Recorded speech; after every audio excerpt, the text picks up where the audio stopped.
Hello friends, I Dr. Mihir Tejura welcome you all to the tutorial on Lauge Hansen's classification. One of the concepts that is very interesting and logical, sometimes confusing too. But once you understand the logical and core concept, Lauge Hansen's classification becomes a very fun and interesting game to decode. Okay, so without further ado, let us begin the tutorial. What we are going to discuss today is the ankle and foot biomechanics. We are going to discuss the movements at ankle, the core concept with respect to the anatomy and joints at the foot, the supination, pronation, inversion, eversion, abduction, adduction. We are going to understand that. We are going to discuss about the core concept, the biomechanics and the logic behind the Lauge Hansen's classification. But sometimes what happens is, when you have an X-ray in front of you, you can't imagine the whole concept, and you need to answer which type of Lauge Hansen classification is this type of injury. So we're going to decode the Lauge Hansen's classification with a trick, so that within 5 seconds you can answer which type of injury is this. And we are going to practice the decoding of Lauge Hansen's classification with 10 to 15 X-rays and cases, right? So without further ado, let us first understand about the basic anatomy, biomechanics and the movement at the ankle joint. Back to basics, because this is very important, this is very crucial in understanding the concept of Lauge Hansen's classification. Okay, so the tibia, this is the ankle and foot model. The tibia forms articulation with the talus. So this is the talus, right? This is the navicular, as we all know. This is the calcaneum.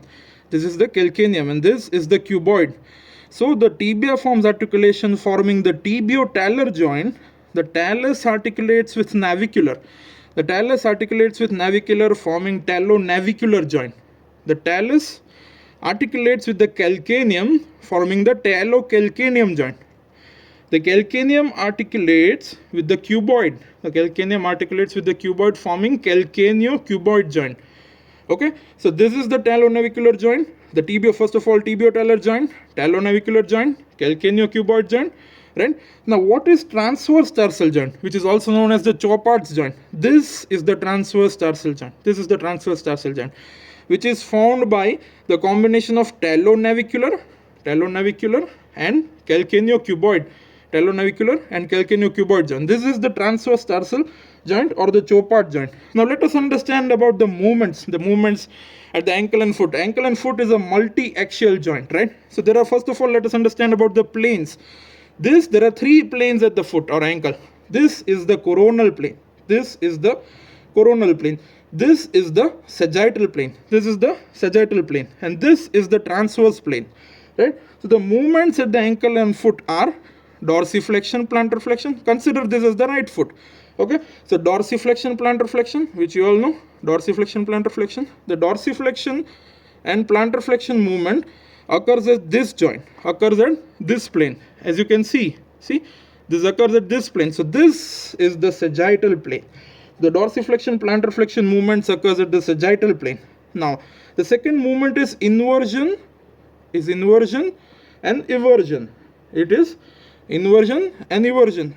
The inversion and eversion movements occur in this plane. This is inversion, eversion. So the inversion and eversion movement occurs at this plane, which is the coronal plane. Okay, so this is dorsiflexion, plantar flexion, inversion, eversion. Okay, and the third movement which we need to understand is the abduction and adduction. Adduction is towards the midline, as we all know. Adduction, and this is abduction. Abduction. So this occurs in this plane. Adduction, abduction movements occurs in this plane. So this is the transverse or the horizontal plane. So let us understand the movements. This is dorsiflexion, plantar flexion, inversion, eversion, and adduction, abduction. Okay. So now what we need to understand is what is supination and pronation. So the supination is the combination of adduction, inversion and plantar flexion. As we discussed, it is a combination of adduction, inversion and plantar flexion. I can consider this as the foot. So it is a combination of adduction, inversion and plantar flexion. So what happens is the sole faces towards the medial aspect. This is the right foot. So a combination, when we adduct the foot, when we invert the foot and plantar flex the foot, What we form the movement is the supination movement, where the sole faces medially, right? Now, and when the sole faces medially, as you can understand, in supination, this is the position of supination. So what happens is adduction, inversion, and plantar flexion. So the lateral aspect is under impact. And is the most stretch. So that is the reason why in supination movement, the lateral aspect is more susceptible. The lateral malleolus, or the lateral aspect of the ankle, is more susceptible to injury. Similarly, what is pronation?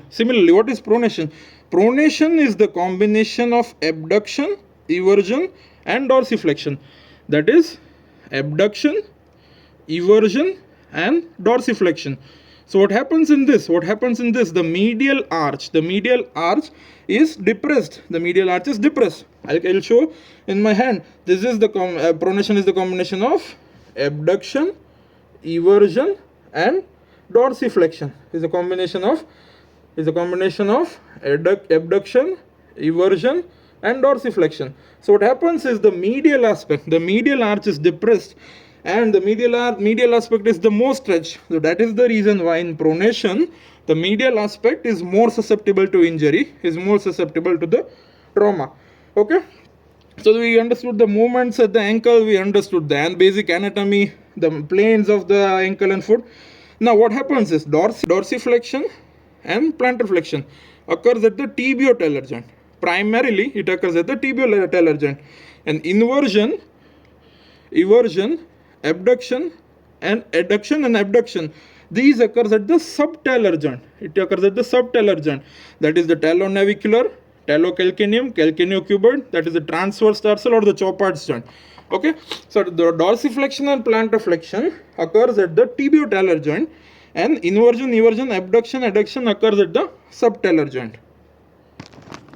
So without further ado, let us begin with the concept of Lauge Hansen's classification. First of all, we will discuss the joints at the ankle and foot.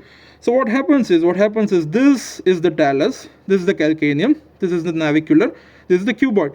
So first of all, the tibia articulates with the talus, which forms the tibio-talar joint.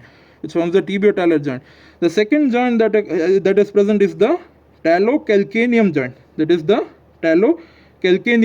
Right? This is the talocalcaneum joint. The third joint that is there is the talonavicular joint, and the fourth joint that is there is the calcaneocuboid joint. Okay, so what is transverse tarsal joint? This is transverse tarsal joint, which is formed by the talonavicular and calcaneocuboid, which is also known as the Chopard joint. So we discussed about the joints at ankles. So the first one is the tibio-talar joint. The second is the talocalcaneum. Third is the talonavicular, and the fourth is the calcaneocuboid. So the dorsiflexion and plantar flexion occurs at the tibio-talar joint. The dorsiflexion and plantar flexion occurs at the tibio-talar joint, and inversion, eversion, abduction, adduction occurs at the subtalar joints. They occur at the subtalar joint below the talus. Now, the movements at ankle and foot occurs in the ankle and foot is a multi-axial joint. So there are three planes: transverse, coronal, and sagittal. So this is the foot, and this is the sagittal plane. Right? This is the coronal plane, and this is the transverse plane. So what happens is dorsiflexion and plantar flexion. The movements occurs over here. So the dorsiflexion and plantar flexion movements, as we discussed in the video, occurs at the sagittal plane, and the range of motion is 65 to 75 degree. Inversion and eversion movements occurs at the coronal plane. And the range of motion is 35 degrees. And the adduction and abduction movement, movements occurs at the horizontal plane, or transverse plane, which the range of motion of which is 40 to 60 degrees. We have discussed in detail in the video on the model. Now what is supination? Supination you want to remember with the mnemonic dip. Supination is the combination of adduction, inversion, and plantar flexion. So you can remember with the mnemonic dip. Supination is the combination of adduction, inversion and plantar flexion, that is dip, in which the sole faces medially. The supination movement is being carried out by the muscles tibialis anterior and posterior, EHL, FHL and flexor digitorum longus. So the combination of dip is supination. Now what is pronation? Pronation, you can remember with the mnemonic bed. Pronation is the combination of abduction, eversion and dorsiflexion. Pronation is the combination of abduction, eversion and dorsiflexion, that is bed, right, in which the medial arch is depressed. We discussed in the video in detail, in which the medial arch is depressed, and it is being carried out by peroneus longus brevis tertius, EHL and extensor digitorum longus, right. So the dorsiflexion and plantar flexion occurs at the tibiotalar joint. Inversion, eversion, abduction, adduction occurs at the subtalar joint. So friends, let us discuss about the trauma or the injury at the ankle. So whenever there is a trauma or injury at the ankle, there are four major areas of injuries. The first is the anterior tibiofibular ligament tear. Now one thing you have to make it clear. So whenever there is anterior tibiofibular ligament tear, it also may be associated with the avulsion fracture at the tibia or avulsion fracture at the fibula. See, look at it. Look at over here. Whenever there is anterior tibiofibular ligament tear or inferior tibiofibular ligament tear, there might be avulsion fracture over here or avulsion fracture over here, right? So because of the stretch, right? So whenever there is avulsion fracture at the tibia, it forms the Chapit's fracture, and whenever there is avulsion fracture at the fibula, it forms the Wagstaff fracture, right? So anterior inferior tibiofibular ligament tear might be associated with the avulsion fracture of the tibia, which is known as the Chapit's fracture, and the avulsion fracture of fibula, which is also known as the Wagstaff's fracture, right? The second area of injury is the lateral malleolus fracture, which is more susceptible to lateral aspect of injury, supination, right? As we discussed, supination is more susceptible. In supination, the lateral aspect of ankle, that is the lateral malleolus, is more susceptible to injury, right? The third is the posterior tibiofibular ligament tear. Now, one thing make it very clear, PTFL tear might be associated or might be replaced by posterior malleolus fracture. As we discussed, because of the stretch, posterior malleolus fracture may be associated with PTFL tear. And the fourth is medial malleolus fracture, which also might be associated with deltoid ligament tear, right? Which also might be associated with deltoid ligament tear. So pronation, as we discussed, pronation type of injuries, the medial aspect of ankle is more susceptible to injury. So pronation type of injury usually starts with the medial malleolus fracture, right? So what we are going to discuss about the biomechanics and the fracture pattern with respect to the force. So first of all, let us discuss about the fracture patterns at the lateral malleolus. This will give you hint about the direction of force and how to decode about the Lauge Hansen's classification and the biomechanics, right? So in lateral malleolus, whenever there is bending force with compression, because of the bending force there is transverse fracture, and because of the compression there might be some combination, right? So whenever there is bending force with compression in lateral malleolus, it forms a transverse fracture with combination, right? Whenever there is tension force or avulsion force, for example the LCL tear or stretch in the LCL ligament, so because of the avulsion force or the tension force, there will be a transverse or avulsion type of fracture, right? So whenever there is avulsion force or tension force, it forms a transverse fracture, right? It forms a transverse fracture. Now, whenever there is a torsional force, it forms the spiral oblique fracture. In lateral malleolus. Whenever there is torsional force like this, it forms a spiral oblique fracture, right? Similarly, in medial malleolus, whenever there is a bending force with compression, this is the impact, and due to the structure of medial malleolus like this, there will be a vertical fracture. In medial malleolus, contrary to the lateral malleolus. Whenever there is a tension force or a avulsion force, it forms a transverse fracture in medial malleolus. And similarly, whenever there is a torsional or rotational force,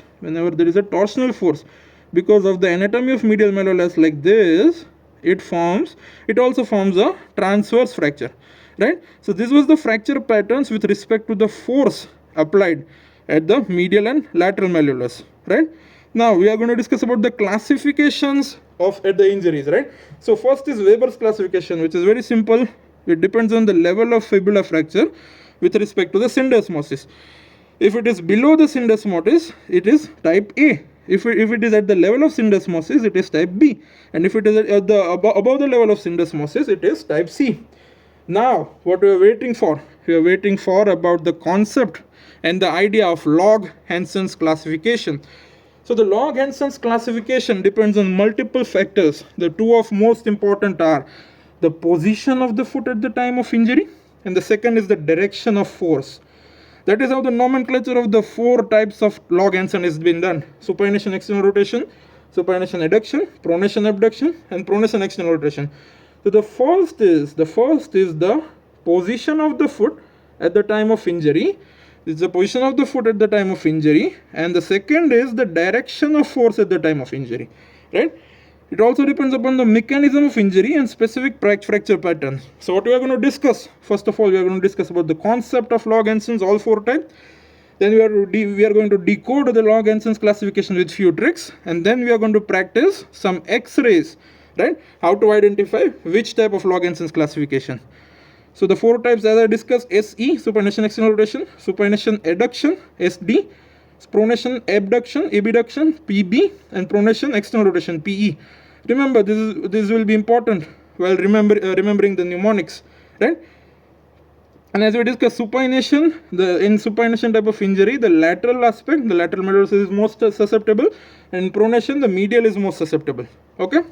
So without further ado, let us understand the four type of Lauge Hansen's classification, the stage-wise biomechanics, and the injuries that occurs in all four types of Lauge Hansen's classification, along with the direction of force, right? The first type is supination external rotation type of injury.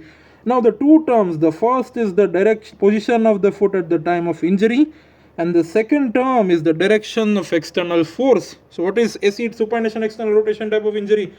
It is when the foot is in the supination position and the external force occurs at the, and the external force is in the direction of external rotation. The direction of force is external rotation, right?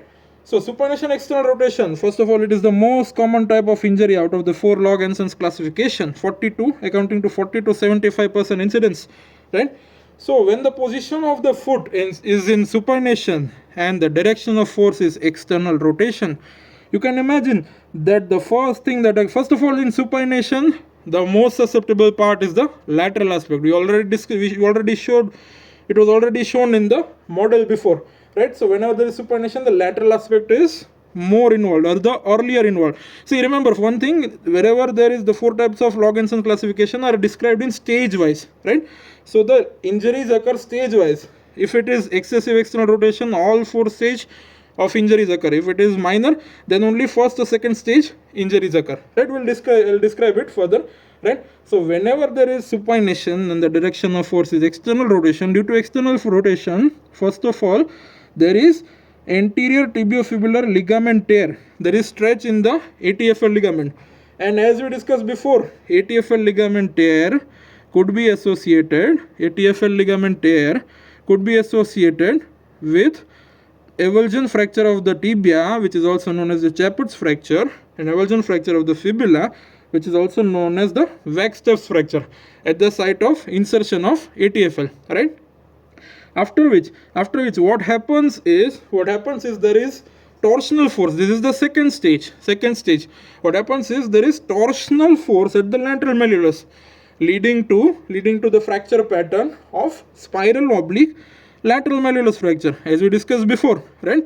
So the first thing in supination external rotation, because of the external rotation, is ATFL ligament tear, might be associated with Chaput and Wagstaff, following which the second stage is spiral oblique lateral malleolus fracture.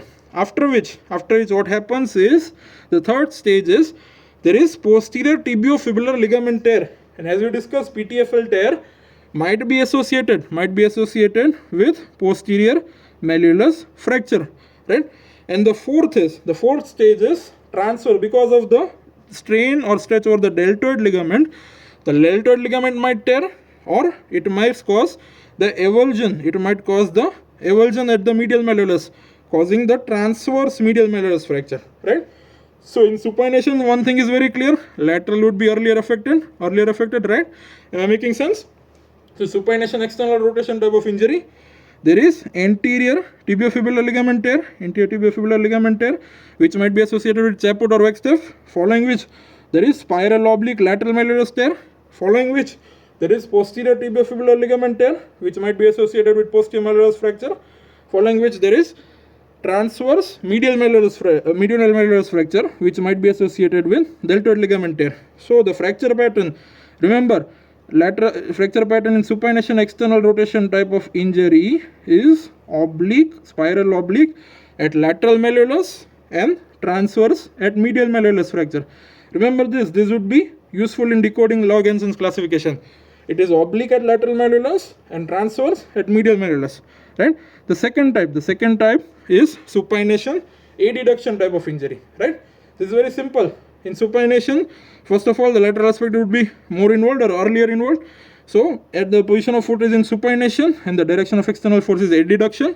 It accounts for 10 to 20% of the injuries, and because of the adduction, there would be lateral stretch. Because of the lateral stretch, the calcaneofibular ligament or lateral collateral LCL ligament would be disrupted, and because of the LCL strain, or LCL stretch, there would be avulsion, force at the lateral malleolus, which would cause the avulsion or transverse fracture of the lateral malleolus. Am I making sense? Earlier to be affected, lateral side, and because of the LCL strain, LCL stretch, what happens is there is avulsion or transverse fracture at the lateral malleolus, following which there is vertical fracture of the medial malleolus. We already discussed, whenever the direction of force is bending with compression at the medial malleolus, what happens is there is a vertical fracture of the medial malleolus. Right? Okay, am I making sense? So what happens in supination adduction type of injury is, first of all, due to adduction, there is LCL disruption or tear, which might cause the lateral malleolus,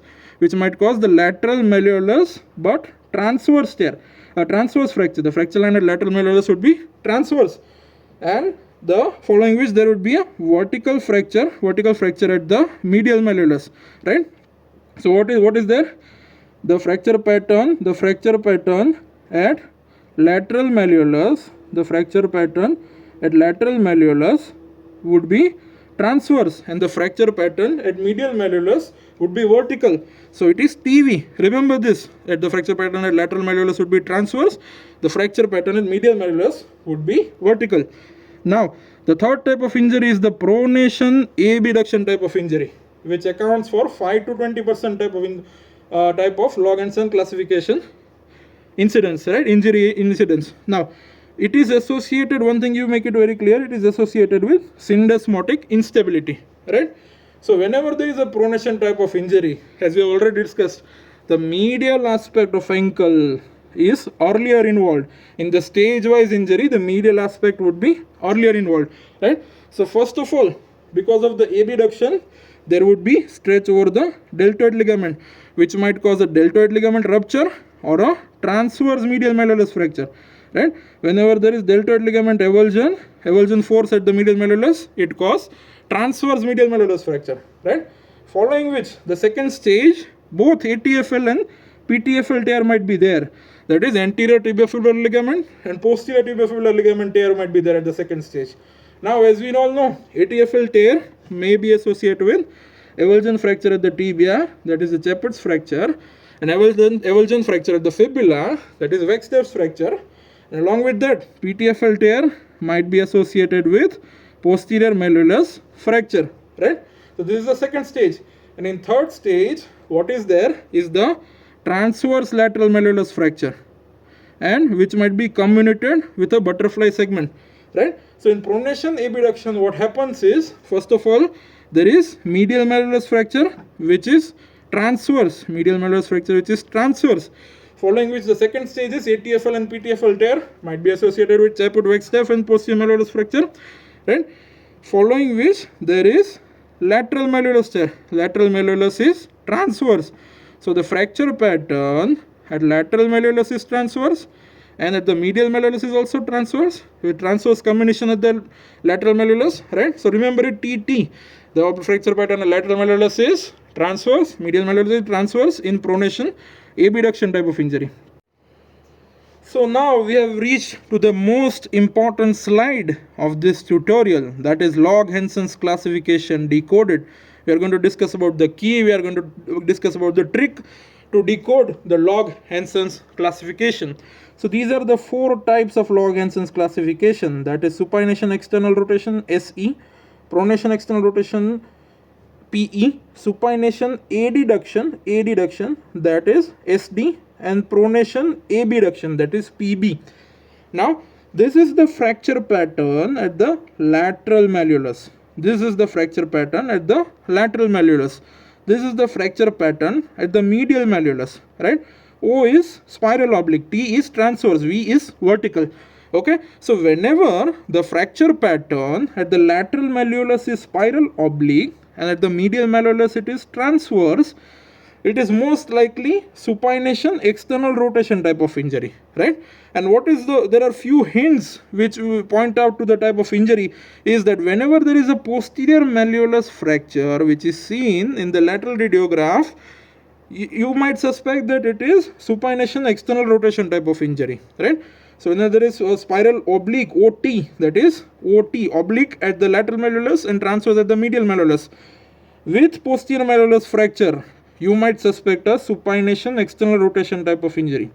Similarly, if the fracture pattern at the lateral malleolus is spiral oblique and the fracture pattern at the medial malleolus is transverse, you might suspect a pronation external rotation type of injury. And if at all you find a high-lying fibula fracture, then most probably 99% is a pronation external rotation type of injury. Now you might be saying that the fracture pattern in both SE and PE is OT, oblique and transverse, oblique at lateral malleolus and transverse at medial malleolus. How to identify, right? So for that, whenever the fracture pattern at lateral malleolus is oblique and the medial malleolus is transverse, then we look at the fracture pattern of lateral malleolus, right, at the fibula, right? If the fracture pattern is entero-inferior to posterior-superior, right, with, you can see a posterior malleolus fracture, not necessarily it is there, but whenever there is the fracture pattern is OT, oblique and transverse, with the fracture line growing from entero-inferior to posterior-superior, 100%, it is supination external rotation type of injury. And whenever there the fracture pattern of oblique at lateral malleolus and transverse at medial malleolus, the fibula fracture, the fracture line is going from entero-superior to posterior-inferior. It is 100% pronation external rotation type of injury. And the key you might find is high fibula fracture. Whenever there is high fibula fracture and fracture line going from entero-superior to posterior-inferior, it is 100% pronation external rotation type of injury, right? So OT at supination external rotation, pronation external rotation. If it is entero-inferior to posterior-superior, then it is supination external rotation type of injury. And if it is entero-superior to posterior-inferior, then it is pronation external rotation type of injury, right? Am I making sense, right? So we understood OT whenever the fracture pattern is oblique and transverse at lateral and medial malleolus respectively. Whenever the fracture pattern at lateral malleolus is transverse, and at medial malleolus is vertical, right? We understood the fracture patterns, right? In prior slides, we have understood the fracture line and the fracture patterns with respect to the direction of force, right? So whenever it is transverse and vertical at lateral medial malleolus, you might suspect a supination adduction type of injury. So you can remember by SDTV, right? Whenever it is transverse at lateral malleolus and vertical at medial malleolus, that is SD type of injury. The hint you might find is the avulsion fracture of lateral malleolus, which is classically seen in radiographs, right? Which forms the transverse pattern at the lateral malleolus. And whenever the fracture pattern at both lateral malleolus and medial malleolus is kind of transverse, with transverse combination of the lateral malleolus, it forms pronation abduction type of injury. So PBTT, right? Transverse at both lateral and medial malleolus. You might be looking at the radiograph of pronation abduction type of injury, right? You might be looking at the radiograph of pronation abduction type of injury. So let us revise. OT is supination external rotation or pronation external rotation. If at lateral malleolus it is entro-inferior to posterior superior, it is SE. If at the lateral malleolus it is entro-superior to posterior inferior, it is pronation external rotation type of injury. This is very important hint, right? Whenever there is a high fibula, high lying fibula fracture, most likely it is a pronation external rotation type of injury, right? So OT we understood, SDTV and PBTT, right? So let us practice few cases, few X-rays, right? First the case number 1. Look at the fracture pattern. The fracture pattern at the lateral malleolus is oblique. The fracture pattern at the lateral malleolus is oblique and it is transverse at the medial malleolus fracture. At the medial malleolus, right? Am I making sense? That is oblique and transverse, that is OT. So it might be supination external rotation type of injury or pronation external rotation type of injury. That is very clear, right? Now we look at the fracture pattern. As we discussed, we look at the fracture pattern at the lateral malleolus. Look at the fracture pattern at the lateral malleolus. This is anterior, this is posterior. The fracture line is going like this. So it is entro-inferior to posterior superior. So whenever there is OT type of injury and it is entro-inferior to posterior superior, then what is the answer? It is supination external rotation type of injury. Additionally, one hint we had discussed, there is a posterior malleolus fracture. As you can see. Then it confirms that it is a supination external type of injury. So the answer is supination external rotation type of injury. The reason being the fracture pattern is OT, oblique at lateral malleolus, transverse at the medial malleolus, along with the fracture line being entro-inferior to posterior superior, along with the posterior malleolus fracture hinting towards supination external rotation type of injury. Making sense? Am I making sense? This is very interesting. The next X-ray we are going to discuss about the case number 2, right?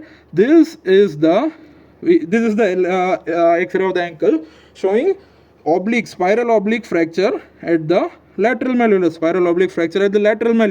and transverse fracture. The fracture line is transverse, or avulsion type of injury at the medial malleolus. So again it is OT. But we don't have the lateral radiograph. What should we do? We don't have the lateral radiograph. Now we use our second hint. What is the fracture line over here?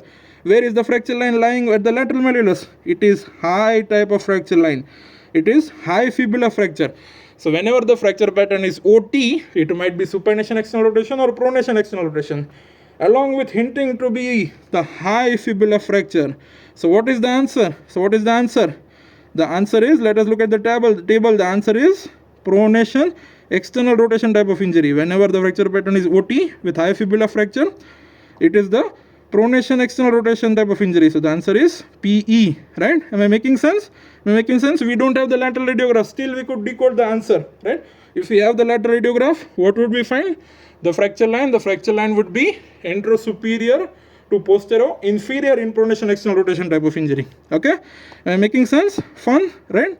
So let us go with the third radiograph.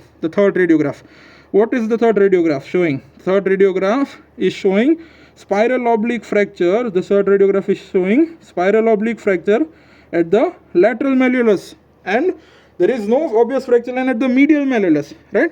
But we do have the lateral X-rays. As we discussed, the injury is stage wise. So medial malleolus is not affected. There might be a deltoid ligament tear. We don't know, right? So let us look at the lateral radiograph. The fracture line, this is anterior, this is posterior. So the fracture line is entro-inferior to posterior-superior. As you can see, the fracture line is entro-inferior to posterior-superior. So whenever in OT type of injury, this is oblique over here, we don't have the medial malleolus fracture at the moment, but lateral malleolus is oblique. That is very clear, and the fracture line is entro-inferior to posterior-superior. So what you might be suspecting? what you might be suspecting when it is anterior-inferior to posterior-superior? That is supination, external rotation type of injury. So answer is supination, external rotation type of injury. Let us go to the next radiograph.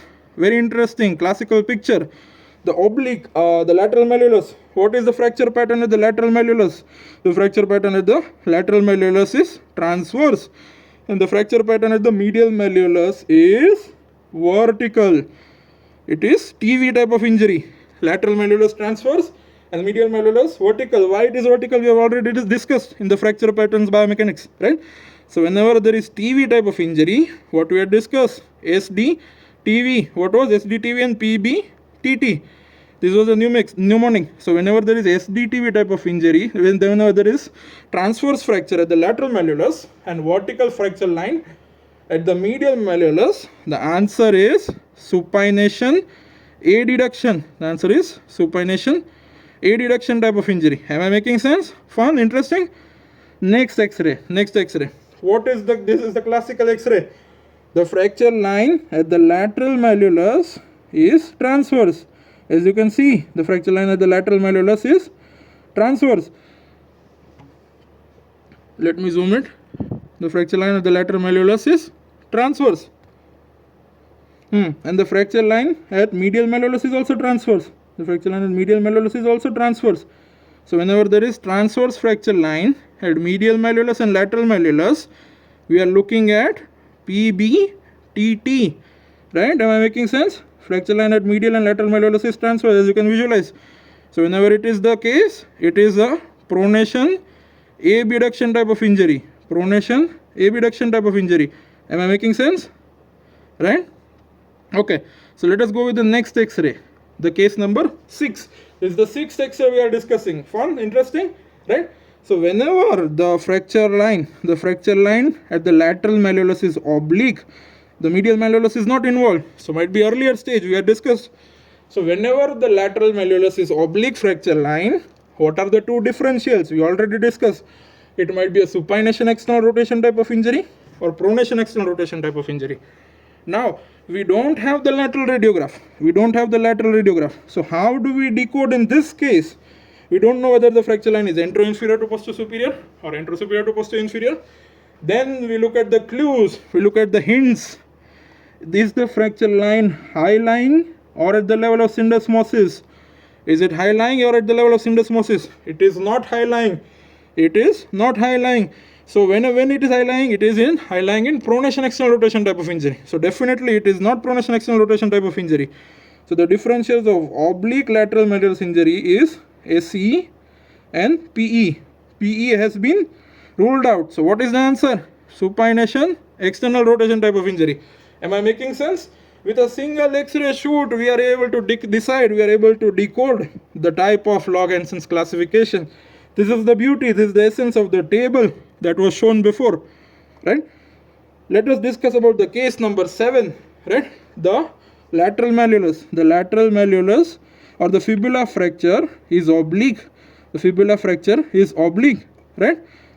Fibula fracture is oblique. And what is the level of fibula fracture? It is a high-lying fibula fracture. It is a high-lying fibula fracture, right? So, and the fracture line at medial malleolus is transverse. So, the OT type of injury, and what are the differentials? As we discussed, it is SE and PE. And whenever there is high-lying fibula fracture, it is 100%. It is 100% pronation, external rotation type of injury. Interesting? Fun? Right? So, let us discuss about the 8th case. If the fracture line here, the fracture line at lateral malleolus is oblique, and the fracture pattern at medial malleolus is transverse. So it is OT type of injury. And the level of fibula fracture, is it high? No, it is not high. It is at the level of syndesmosis. The reason why it can't be pronation external rotation type of injury. So PE is ruled out. So the answer is, it is supination external rotation type of injury. Am I making sense? Right? Let us discuss about the case number 9. When what happens is, when the lateral malleolus fracture pattern, here it is oblique. The lateral malleolus fracture pattern here it is oblique. And medial malleolus is transverse, but it is a high-lying oblique fracture. High-lying, now you might be remembering what is there. The answer is pronation external rotation type of injury. Making sense? OT differentials SE and PE, and whenever there is high-lying, it is 100% pronation external rotation type of injury. And we discuss about the last case for today. Whenever the fracture pattern at the lateral malleolus is transverse and the fracture pattern at the medial malleolus is vertical, that is TV type of injury. What was our mnemonic? SD, TV. So whenever the fracture pattern is TV, that is transverse at lateral malleolus and vertical at medial malleolus, the answer is supination adduction type of injury. So this was all about the Lauge Hansen's classification. I hope you are now very confident and you might be loving solving these X-rays. This is the way how you can answer, how you can decode the Lauge Hansen's classification within 5 seconds. I've given you practice of 10 X-rays. You can practice more and become expert in this. I hope you enjoyed. I hope you had fun. This was a very logical and interesting concept of Lauge Hansen's classification. This was Dr. Mihir Tejura signing off with Lauge Hansen's classification decoded. Thanks a lot.